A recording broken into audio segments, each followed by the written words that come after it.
It is Sunday, September 15, 2019. I am trenching this so that I can bury this cable, which is a direct bury gate jump for my electric fencing. And I'm doing this because I got phone calls from my neighbors that our dogs were on the road. Not a good thing. They duck the fence and they endanger not only themselves but also the people that are driving on this road. So in order to make sure that never happens again, we're going to run a strand of electric fencing fairly low so that the dogs can't duck under anymore. So this is part of thinking things through. Where do I want to go? Muck it up, see if it works, and then I also have a guiding line so that I know where to dig. It's pretty stony in here. It's going to take some effort, but once this is done, I now can rest assured that my dogs won't get out, and that is worth the effort. It's putting in the work now or having to deal with consequences later. Oh, hi, sweetie. You want to help dig?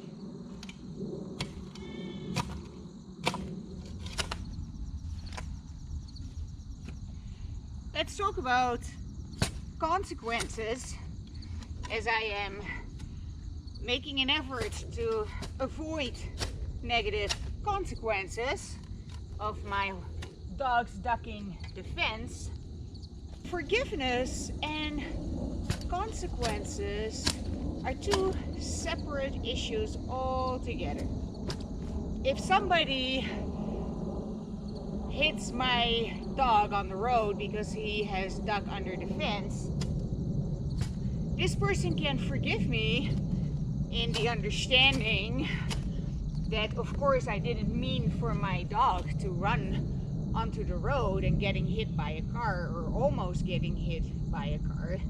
They can understand that, feel compassionate towards me and be kind, and the insurance company is still going to see if they can sue me for damages.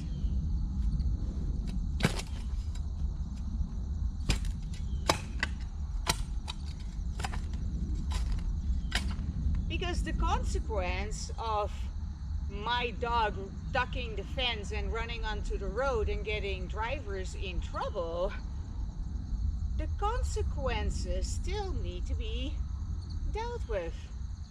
You can't avoid consequences.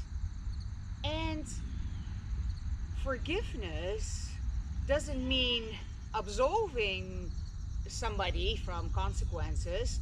It means not holding a grudge about it.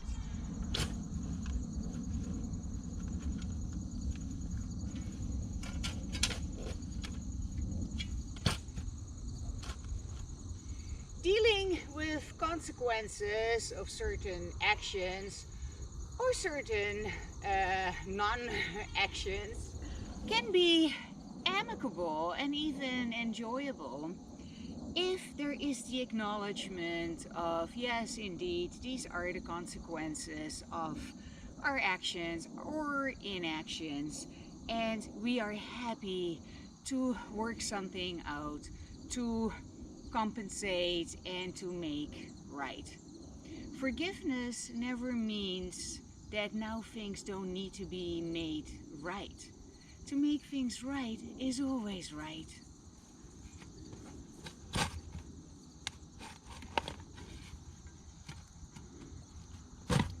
And forgiveness in this context just means, how can we move forward constructively without holding any grudges, but purely in a positive and optimistic and forward-thinking way.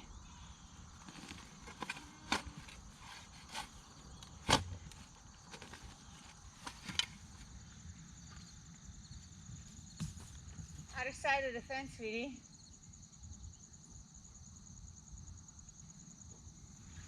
They soon won't be able to do this anymore, ducking the fence.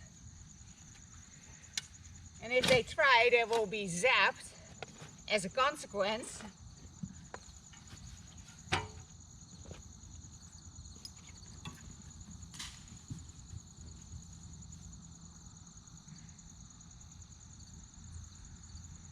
I did that on purpose just to show you how easy it is for him to duck the fence.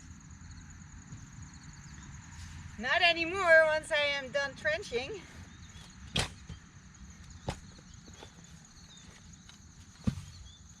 And of course for Pepper it's even easier to duck the fence. And I've seen her very close to the road and there's a lot of traffic here and they speed. There's a lot of traffic coming in and out of the good lot. There's a lot of big trucks coming in and out of the driveway straight across from us. So I'm not taking any chances.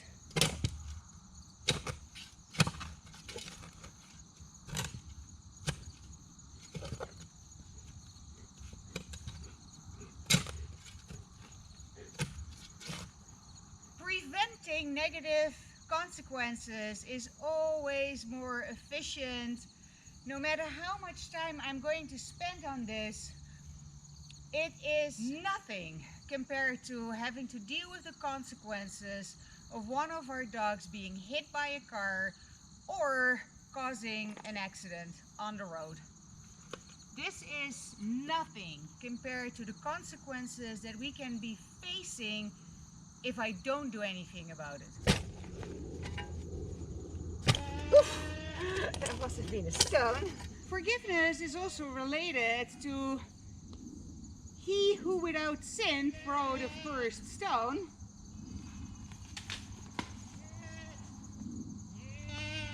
And as you judge, so shall you be judged. If I am not quick to forgive, if I stay in judgment and if I hold grievances, when I am unwilling or unable to forgive, I disconnect from source. I disconnect from Christ, and that's reason enough to be quick to forgive, to be quick to let go of grievances.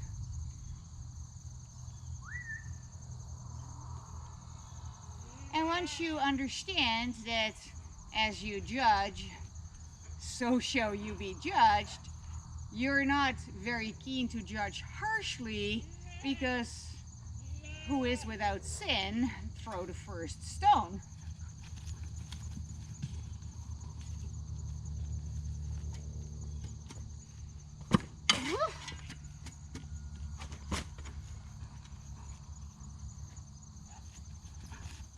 And one can seek justice without holding grievances and in full forgiveness through understanding. And then we can judge compassionately and be kind. And a good boy. And a good boy.